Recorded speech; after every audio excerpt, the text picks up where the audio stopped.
Hello and welcome to Books in the World. No, it's Books in the World, but our friends here took over the introduction just for a moment. Howdy, hello there. And my guest is Jana Dillon, who is responsible for the company we have here on the podium today. Who are these people, Jana? Well, this is Jeb Scarecrow, and this is Lucky Oh Leprechaun. And Jeb Scarecrow and Lucky Leprechaun are creations that you put together. Yes, I did. Yeah, they're characters in some of my books. Yeah. Now, on these books, I have one in my hand here called Jeb Scarecrow's Pumpkin Patch, and we'll talk about it. But you're writing children's books. Yes.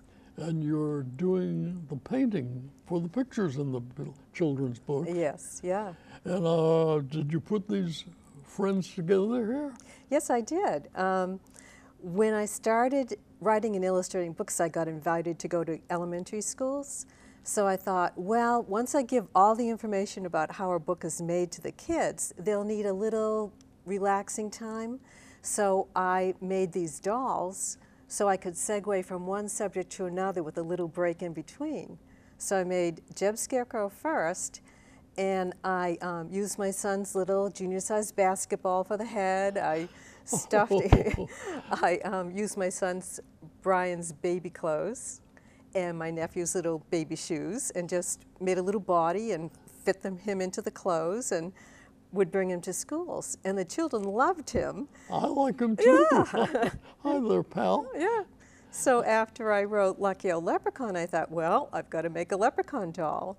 So I used my daughter Allison's Babysitter Club doll. And I took her ponytail and I cut it and I glued it onto the chin.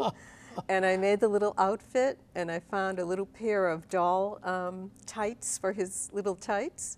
And I used the doll shoes and just glued on golden ribbons for buckles. So you're not only creating books and painting the pictures in the books, you're creating, I was going to say live characters, but doll characters. Yes, yeah. Wow. Now, this fellow over here in the green is Lucky Leprechaun. Yes, Lucky Oh Leprechaun. Oh Leprechaun. Yeah. How did he come about? I mean, where in your imagination, where in your creativity, Jana, did you come to write about Lucky Leprechaun? Well, my grandmother came over from Ireland, and she told me that the way leprechauns came to America was they accidentally got caught into the suitcases when people were packing because they would smell the gold, maybe a gold chain. So they'd sneak into the suitcase, and they were accidentally locked into the suitcase, and they were brought to America that way.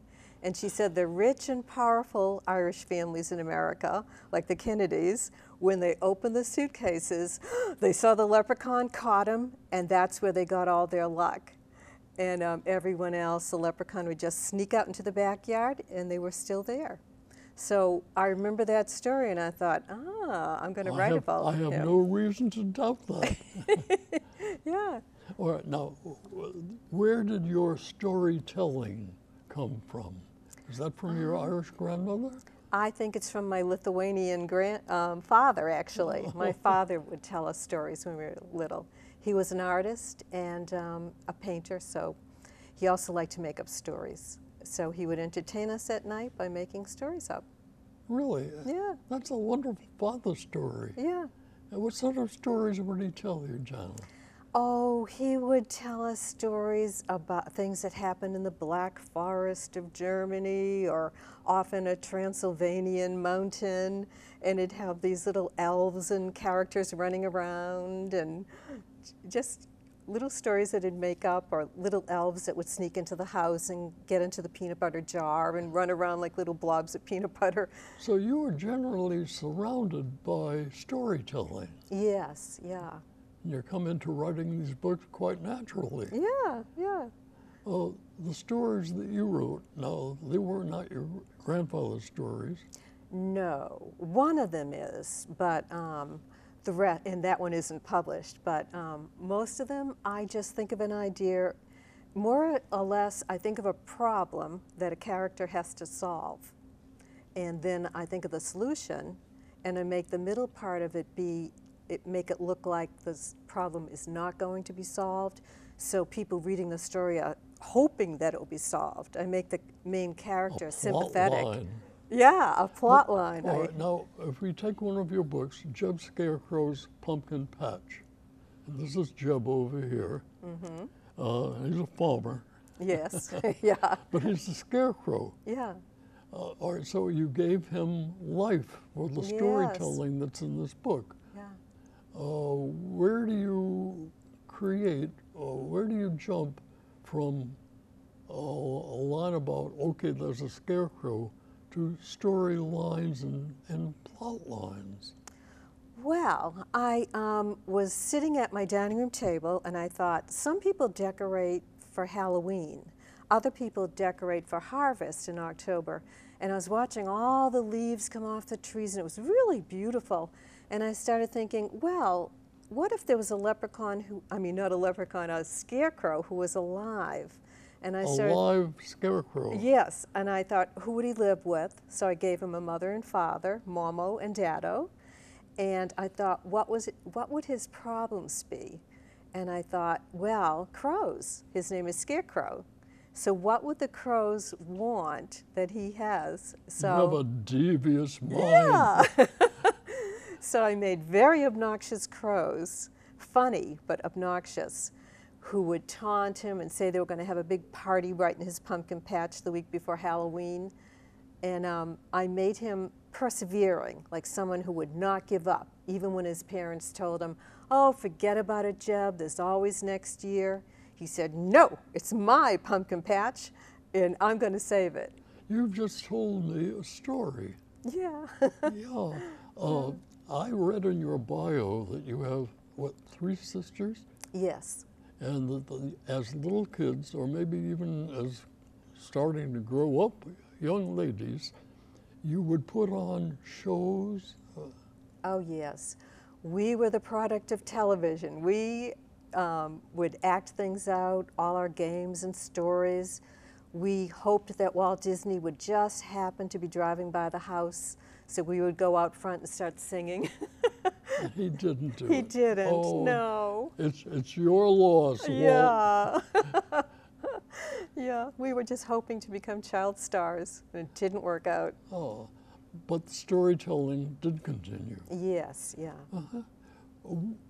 In your storytelling, and as I mentioned very briefly, you did the drawings, the paintings for this book as well. Yes. Or in your many books. Yes. Where do you get your plot line? Or you told us about Jeb, but what happens after Jeb? I mean, you get thoughts of, I've got to write something about that.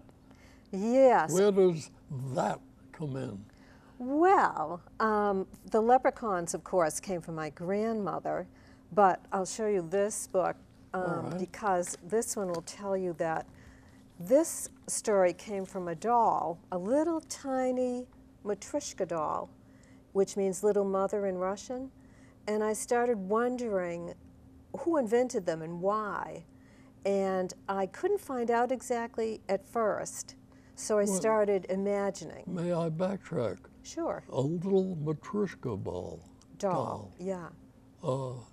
It's very, very tiny on the It cover of is, the book. yeah. But that's a mama doll? Yeah, it's a little mother, it's called, and it's one of the Russian nesting dolls. So a whole bunch of little ones. Yes. Doll. Yeah. So my daughter got one as a present. And so I wrote a story about how they were invented. So it's something will spur my imagination, and I'll make up a story to go along with it. You have a good imagination. Thank you. And getting them into books. The paintings that you brought in, I'm going to hold this up to the camera, but this and the book, if I can get Would you them. like me to hold one and you can hold the other? Well, I want to hold them Oh, so that's you good. see them Okay. both. All right. Yeah. Now the picture on top here is your painting. Yes, it's watercolor. And just below it is the way it appears in one of your books. Yes. Yes, they can almost make it exactly the same. And sometimes they do get it exactly the same. You say you make it exactly the same? Well, when they copy it, when they use the computers to copy it for the book and to print it. Right. So I just send these in the mail, All right, so and then it's out of my hands. The one on top is the original artwork. This is the original artwork, yes. And the one below is computerized. Yes. Now this one, if I drop that into a puddle, that one would wash away into the ghost of a picture because it's watercolor. And this one, of course, you could soak it in a bathtub and nothing would happen to it. Just get a little wrinkled, like people. What age group are you writing for, Jana? I would say it's for age 3 to about 8. Although it's interesting, when I go to schools, often the teachers will have me speak to 5th grade, 6th grade, and they like it just the same. Is it the same story you would tell them? The same type of story? Yes, I'll read the book to them, and I'll change the sophistication of the information according to the age group in front of me. So for kindergarten, it's a lot simpler, and then for, say, 6th grade, I tell it to them as though they were the writers too, and I tell them the behind-the-scenes thoughts of planning it out. Are you telling or suggesting that they become writers or write something in their schooling? Well, yes. I think almost every child has stories in their minds because that's what play is. You know, every time you're playing a game, you're writing a story in your mind. And if you put it down on paper, you'll have that story forever. But if you don't write it down, it just, you forget it. It becomes another game you played and it's gone. I have a feeling that's exactly what you tell the children. I do. And the result, do you see what they've written, or do you have a chance to see what they've written? Yes, sometimes a teacher will mail me something. Like one time a kindergarten teacher in Hingham mailed me a 17-page book a little girl had written. A 17-page book? Yeah, she was a kindergartner. Wow. Yeah, and sometimes I'll do writers' workshops, so I see the stories happening as I'm there. Mm-hmm. All right, now Jeb actually is getting to be a teenager by now. Oh, he's pretty old. Yeah. How old is the original Jeb? He was born in 1992, the year he first got published, and when he was 18 years old, the book went out of print with Houghton Mifflin. So I got the copyright back from them, and I offered it to Pelican Publishing in New Orleans, and so they published it. So he has been reborn as of 2016. You're a very, very lucky writer to have a publisher accept it twice. Yeah. Two different publishers. Yes, I felt lucky. Yeah, no, we've interviewed many an author who has finally had a book or maybe a whole series of books, but getting that first one published. Yes, that's hard. Did you have any trouble? Well, I wrote... Or not trouble, but a lot of time to Yes, yeah. At first, I wrote a story. I sent it in with one illustration. It got rejected. I did another one the same way. It got rejected.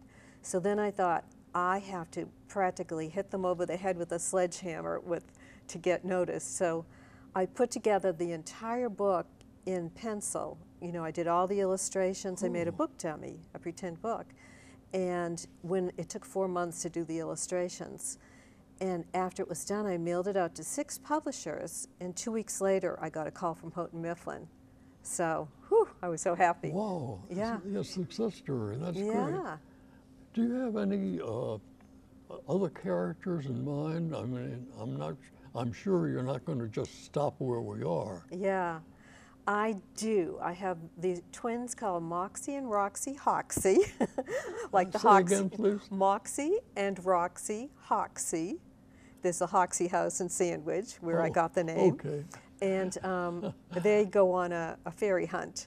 So that's the book I'm working on right now. And? Well, then I'll send it out to publishers and hope one of them will say yes. We'll see. Beautiful stuff. All right, let's talk about Lucky Oh Leprechaun, his buddy over here. Yes. He's in several of your books. Mm-hmm. I have 3 Lucky Oh Leprechaun books. 3 of them. Yes. How do they differ, or what sort of venture do you put him on? Well, in this one, this is when he first comes to America. So Lucky Oh Leprechaun comes to America exactly the way my grandmother said he did. He got trapped in a suitcase when he was sniffing the gold. Let's clarify, your grandmother was not trapped in a suitcase. No, no, the leprechaun was. Yes, so he came to America trapped in the suitcase, and when the three little girls that opened the suitcase saw him, they each had a wish. And Does the leprechaun, now pardon my ignorance of leprechaunery, yeah. but do leprechauns grant wishes? Yes, if you keep them in your eyesight. But if you blink, they disappear, and then you get nothing. So you have to keep your eyes staring. You can't really let him get away. No. They're rather elusive. Very elusive. And yet wish-granting people. Yes, yes. So in the second book, he's still in the backyard from the house that he originally escaped from. And so two little children want to trap him and get a wish. And their wish is that they get him to come back every St. Patrick's Day and answer all their questions. And they want to find out about the history of the world and that sort of thing. So you've incorporated that into the story. Yes, a completely different story, but related to the same leprechaun and the same family, cousins. Would you read a page or two, because you're so Sure. responsible for these books? I mean, writing the stories, painting the pictures, getting it published, and here we are with holding several of them. Would you read, Sure. or by just backtracking a bit, Jana, what sort of interpretation of words do you use, knowing that your customers or your readers are young people? What selection of words, what phrasing do you use? I imagine the child a bunch of children right in front of me while I'm writing, and I write as though I was speaking to them. And if a big word happens to come out, I keep it. I don't use something that's really obscure, but if it's a word like obscure, they can ask someone what it means if they don't know.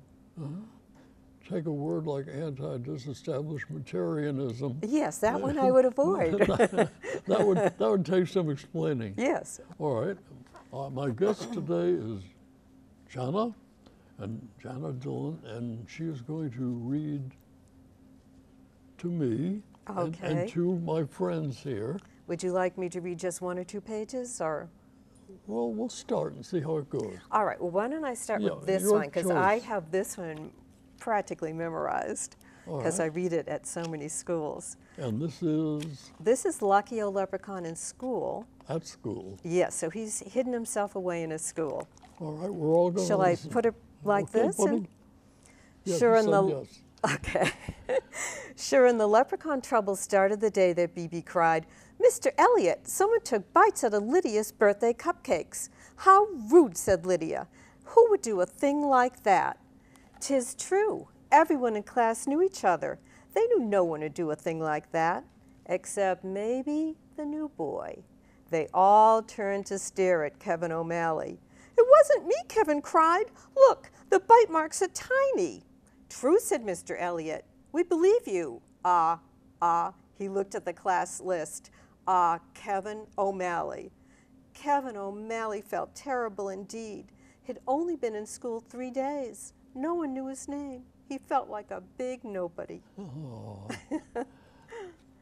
So, shall I continue, or? Just a page or two, Okay. yeah. "Let's get back to your reports on the moon," said Mr. Elliot. "They're due next week." "The moon is a big, boring rock," muttered BB to the kids sitting near her. The kids at her table giggled. At snack time, BB wailed, "There are tiny teeth marks in my cookies." "Must be mice," said Mr. Elliot. "Well, don't worry, kids. I'll set up a trap with cheese for after school." But alas, the next morning they found a pencil caught in the trap, and the cheese was gone. "Impossible," said Mr. Elliot. "No mouse can outsmart a mouse trap." "Excuse me, Mr. Elliot," said Lydia, "but I hear a tiny little voice laughing at us from inside the closet." A laughing mouse, said Mr. Elliot. Couldn't be. He tiptoed up to the closet door and yanked it open. However, it was empty. Suddenly, they heard tiny little footsteps clattering in the ceiling. I hear shoes, cried Mr. Elliot. Mice don't wear shoes. Mr. Elliot, said Kevin, my cousins, Meg and Sean, caught a leprechaun right in this neighborhood last week. They call him Lucky Oh Leprechaun. So Lucky a Leprechaun works his way into the story. He does. And what the kids end up doing is they are studying the moon. They do think it's a big, boring rock.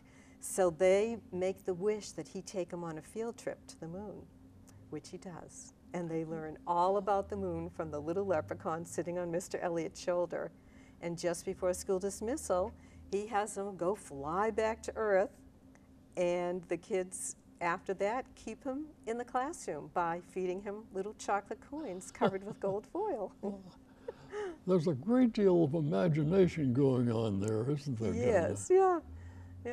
Because I feel like when you write something, you really have to fully realize it, even more than what you put on the page. You have to know in your mind exactly the background of the characters and what their voices sound like, everything, how they move. Well, but I'm fascinated with the jump. I mean, how would you expect to go to a classroom and say, all right, we're going to tell you a story about taking a class to the moon? Yes. That's kind of a big space there. Yes. Well, I think it starts with thinking, if there was a leprechaun in school, what would he be doing? And he would be having a great time. He could write with all the papers on the papers and make the globe spin and, play with the computers, tap dancing on them. He could take a bath in the sink. He could go to the cafeteria and feed himself. There's a lot he could do in school. So then I think, what would the trouble be that he'd be making? And how can the kids use this to get a wish if they could trap him? Jana Dillon is our guest this particular program. And we're imagining all sorts of different areas to the moon and back in just one story, leprechaun activity in another, in fact, a whole series of them. Do you have another thought, another plot line, another character? You have so many of them, Jana. Yes, I think every day I think of some, I daydream. I think just like people thinking of what they would do if they won the lottery. You just are imagining things all the time. And so I imagine things with people and little characters. I mean, if I'm thinking of an elf, I think of their personalities like people I've met. So, I'm thinking about things like that all the time, daydreaming.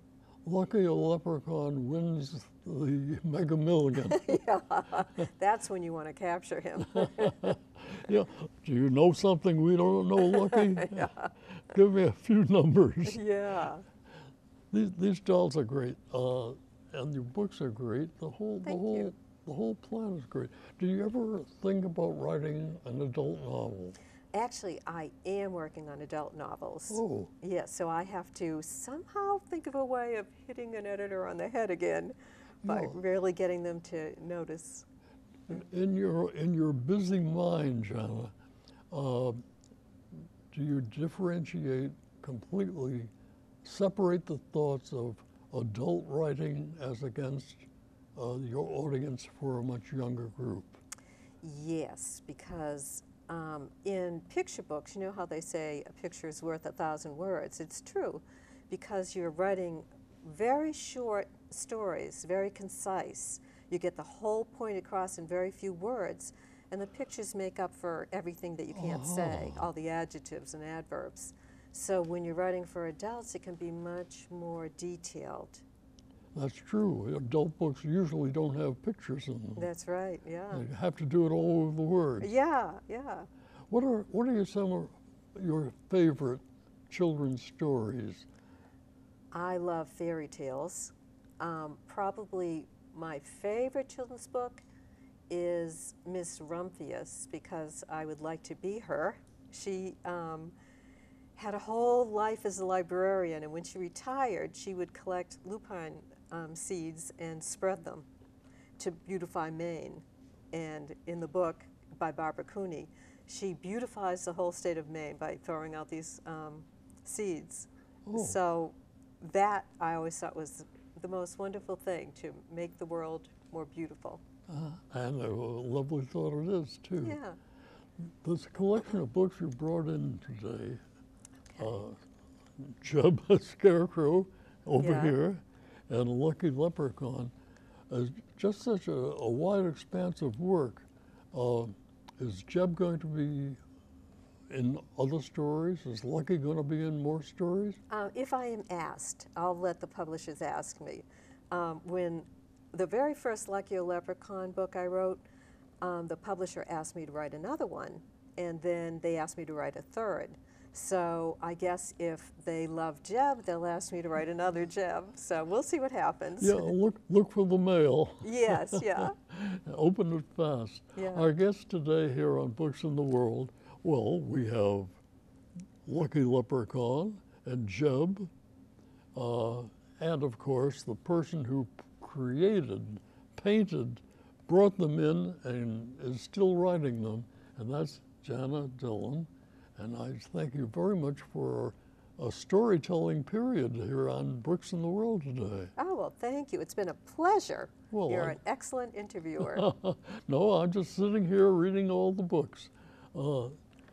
Jeb Scarecrow, now let's see, we'll review. Lucky Leprechaun. Who else do we have? We have Upsy Downsy. We have Little Thumb. Little Thumb. Oh, we didn't even get to Mrs. Broomstick. Yeah, that one's out of print, but it can be found on Amazon sometimes. Well, with the Yeah. Halloween thought, we'll have to look for Mrs. Broomstick's School of Witches. Yes. If you're going to be a witch, might as well school it and do it right. Yeah, that's right. And as we wrap up, we want to thank our guests for coming in. Thank you, Lucky. Thank you, Jeb and Lucky. And I thank you, Jana, Dillon, for coming in this afternoon for Books in the World. Well, thank you. It's been a pleasure. Mine too. Good. Brought me back to my storytelling youth. Yeah. And I appreciate that. Wow. And we thank you for looking in, as you do, on Books in the World, a presentation of the Cape Cod Writers Center. Thanks. Thank you.